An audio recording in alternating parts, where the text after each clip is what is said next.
Data analyst or data engineer தப்பானதை choose பண்ணிங்கன்னா உங்கள் கெரியரே ஸ்லோ ஆயிரும். யார் யார் டேட்டா அனலிஸ்ட் படிக்கலாம், யார் யார் டேட்டா இன்ஜினியர் படிக்கலாம், டேட்டா அனலிஸ்ட்னா என்னென்ன படிக்கணும், டேட்டா இன்ஜினியர்னா என்னென்ன படிக்கணும். ஸோ ஃபர்ஸ்ட் டேட்டா இன்ஜினியர் அப்படின்னா என்னன்னு நம்ம இப்போ பார்க்கலாம். எக்ஸாம்பிள் ஸ்விக்கி ஜொமேட்டோ எடுத்துக்கலாம்.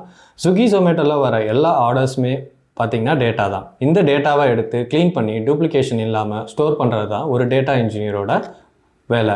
இந்த டேட்டாஸை எங்கே ஸ்டோர் பண்ணுவாங்க அப்படின்னா ஒரு எக்ஸல்லையோ இல்லை ஒரு டேட்டா பேஸ்லையோ ஸ்டோர் பண்ணலாம். அடுத்து டேட்டா அனலிஸ்ட் அப்படின்னா என்னன்றதை நம்ம பார்ப்போம். டேட்டா இன்ஜினியர் ஸ்டோர் பண்ணி வச்சுருக்க டேட்டாவை எடுத்து அதை அனலைஸ் பண்ணி பிஸ்னஸ் டெவலப்மெண்ட்டுக்கு ஹெல்ப் பண்ணுறவங்க தான் வந்து டேட்டா அனலிஸ்ட் அப்படின்னு நம்ம சொல்லுவோம்.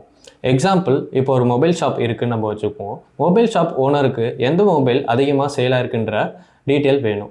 ஸோ அந்த டீட்டெயிலை எடுத்து தரவங்க தான் டேட்டா அனலிஸ்ட். இப்போ ஒரு டேட்டா அனலிஸ்ட் ஆகணுன்னா எஸ்கியூஎல், பைத்தான் இது ரெண்டும் கண்டிப்பாக தெரிஞ்சிருக்கணும். அதே மாதிரி அட்வான்ஸ் எக்ஸல், பவர் பிஐ, டேப்லோ இது மூணும் நமக்கு தெரிஞ்சிருக்கணும்.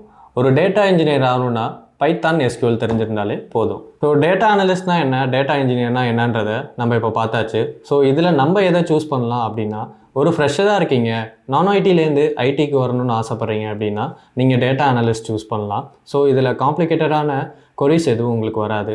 ஸோ ஆல்ரெடி ஐடியில் இருக்கீங்க, எனக்கு ஒரு மூவ் ஆன் தேவைப்படுது அப்படின்னா டேட்டா இன்ஜினியர் நீங்கள் சூஸ் பண்ணலாம். இதில் உங்களுக்கு ஹை பேக்கேஜஸ் கிடைக்கும்.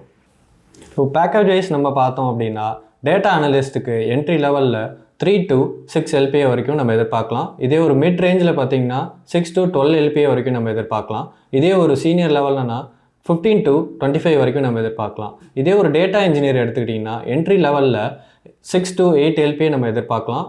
ஒரு மிட் லெவலில் 10 to 15 LPA வரைக்கும் நம்ம எதிர்பார்க்கலாம். ஒரு சீனியர் லெவலில் 20 to 35 LPA வரைக்கும் கூட நம்ம எதிர்பார்க்கலாம். கோடிங்கில் உங்களுக்கு நல்ல இன்ட்ரெஸ்ட் இருக்குது அப்படின்னா நீங்கள் டேட்டா இன்ஜினியர் சூஸ் பண்ணலாம். இதில் உங்களுக்கு நல்ல பேக்கேஜஸும் கிடைக்கும். இதே நீங்கள் நான் கோடிங்கில் போகணுன்னு ஆசைப்பட்றீங்கன்னா டேட்டா அனலிஸ்ட் நீங்கள் சூஸ் பண்ணிக்கலாம். இதில் உங்களுக்கு ஒரு டீசெண்டான பே கிடைக்கும்.